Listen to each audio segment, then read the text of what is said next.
مشکلات اللہ رب العزت ختم فرمائیں گے۔ جتنی بڑی مرضی مشکلات میں آپ پھنس چکے ہیں، یہ 2 آیتوں کا عمل کریں، اللہ رب العزت آپ کو خوشحالی عطا فرمائیں گے، آپ کو کامیابی عطا فرمائیں گے۔ بسم اللہ الرحمن الرحیم، ان اللہ وملائکتہ یصلون علی النبی یا ایھا الذین آمنوا صلوا علیہ وسلموا تسلیما، اللہم صلی علی سیدنا محمد وعلی آلہ واصحابہ وبارک وسلم۔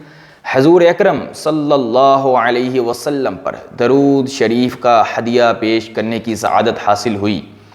اللہ رب العزت سے دعا ہے میرا پڑھنا اور آپ سب کا سننا اپنی بلند بارگاہ رسالت میں قبول و منظور عطا فرمائے۔ السلام علیکم ورحمۃ اللہ وبرکاتہ۔ امید ہے آپ سب خیریت سے ہوں گے۔ آج جو عمل آپ کی خدمت میں پیش کرنے جا رہا ہوں، یہ عمل قرآن مجید فرقان حمید کی صرف 2 آیتوں پر مشتمل عمل ہے۔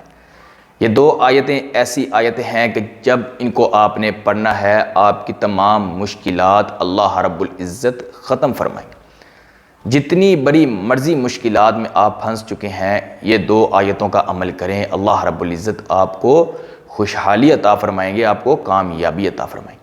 کیونکہ اللہ رب العزت نے قرآن مجید فرقان حمید کی 30ویں سپارے کی سورت الم نشرح میں فرمایا ہے فَإِنَّ مَعَ الْعُسْرِ يُسْرًا إِنَّ مَعَ الْعُسْرِ يُسْرًا، کہ ہر مصیبت کے بعد، ہر غم کے بعد، ہر مشکلات کے بعد آسانی ہے، خوشحالی ہے۔ تو یہ جو آج کا عمل ہے، یہ بھی اس 2 آیتوں کا ہی عمل ہے، فَإِنَّ مَعَ الْعُسْرِ يُسْرًا إِنَّ مَعَ الْعُسْرِ يُسْرًا۔ یہ 2 آیتوں کا عمل آج آپ کی خدمت میں پیش کرنے جا رہا ہوں۔ اس دنیا فانی میں رہتے ہوئے ہمیں مشکلات کا سامنا کرنا پڑتا ہے، غموں کا، تکلیفوں کا، بیماریوں کا سامنا کرنا پڑتا ہے۔ تو خدا نہ خواستہ اگر کبھی ایسا وقت لاحق ہو جائے تو آپ قرآن مجید فرقان حمید کی طرف رجوع کریں۔ اللہ رب العزت نے پاک کلام قرآن پاک میں قیامت تک کے لوگوں کے لیے ہدایات اور شفا رکھ دی ہے۔ اب یہ ہمارا کام ہے کہ ہم قرآن مجید سے اپنے جو مشکلات ہے اس کو دور کرنے کے لیے کام کرتے ہیں یا نہیں۔ لہٰذا آپ جب بھی کبھی مشکلات میں پھنس جائیں، کبھی غم میں پھنس جائیں تو قرآن مجید کی طرف رجوع کریں۔ اللہ رب العزت آپ کو خوشحالی عطا فرمائیں گے، آپ کو کامیابی عطا فرمائیں گے۔ یہ 2 آیتوں کا عمل آپ نے کس طریقے سے کرنا ہے؟ آپ نے ہر نماز کے بعد، آپ نے جس جگہ پر نماز ادا کرنی ہے اسی جگہ پر بیٹھ کر 1 گلاس پانی اپنے پاس رکھ لینا ہے، اور اس کے بعد آپ نے 11 مرتبہ اول آخر درود ابراہیم پڑھنا ہے، اور 360 مرتبہ آپ نے یہ 2 آیتیں بما بسم اللہ الرحمن الرحیم فَإِنَّ مَعَ الْعُسْرِ يُسْرًا إِنَّ مَعَ الْعُسْرِ يُسْرًا، یہ 2 آیتیں آپ نے بما بسم اللہ الرحمن الرحیم 360 مرتبہ پڑھنی ہے۔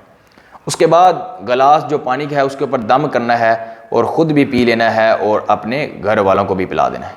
یہ چند روز آپ نے عمل کرنا ہے، انشاءاللہ آپ دیکھیں گے چند روز میں آپ کی جو مشکلات ہوگی وہ ختم ہو جائے گی۔ اللہ رب العزت آپ کو کامیابی عطا فرمائیں گے، آپ کو خوشحالی عطا فرمائیں گے۔ جتنے دن آپ نے یہ عمل کرنا ہے، انشاءاللہ اتنے دن آپ نے صدقہ لازمی دینا ہے۔ ضروری نہیں ہے بہت زیادہ کثیر تعداد میں آپ صدقہ دیں، جتنا ہو سکے آسانی کے ساتھ اتنا صدقہ دیں، اور کوشش کریں کہ آپ کسی کو کھانا بھی لازمی کھلایا کریں۔ انشاءاللہ آپ چند روز اس کا عمل کریں، چند روز میں ہی اللہ رب العزت آپ کی پریشانی کو دور فرمائیں گے، آپ کو خوشحالی عطا فرمائیں گے، آپ کے جو مشکلات سے مشکلات وقت ہوگا اس کو ختم فرما کے اللہ رب العزت آپ کو کامیابی عطا فرمائیں گے۔ یہ عمل بہت ہی آسان اور بہت ہی مجرب عمل جو آج میں آپ کی خدمت میں پیش کیا، لہٰذا اب مجھے اجازت دیں، میں ایک نئے عمل کے ساتھ، نئے وظیفے کے ساتھ پھر حاضر ہوں گا۔ السلام علیکم ورحمۃ اللہ وبرکاتہ۔